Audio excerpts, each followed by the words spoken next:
Greetings, church family. Grace and peace to you, Pastor Felicia here. This past Sunday during Children's Story, I shared with the kids the story in John's Gospel about the feeding of the 5,000. And I would like to take the opportunity to read a couple of verses from this passage, which makes us ask questions, that makes us reflect more in depth on what we can learn from the story.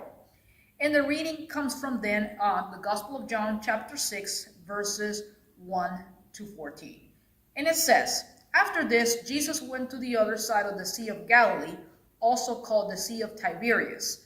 A large crowd kept following him because they saw the signs that he was doing for the sick.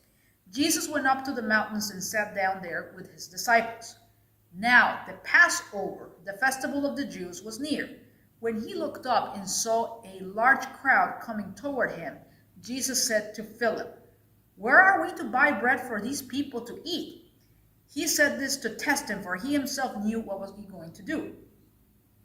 Philip answered him, 6 months' wages would not buy enough bread for each of them to get a little. One of his disciples, Andrew, Simon Peter's brother, said to him, 'There is a boy here who has 5 barley loaves and 2 fish. But what are they among so many people?' Jesus said, 'Make the people sit down.'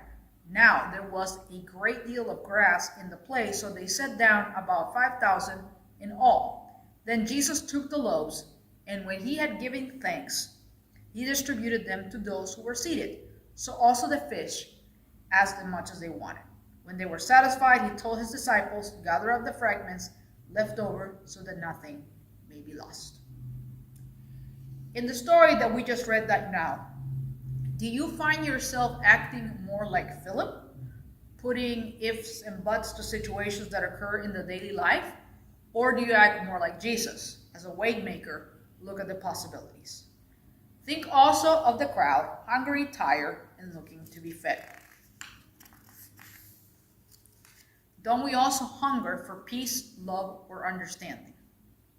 When we look back at what we do, we realize how Jesus feeds us.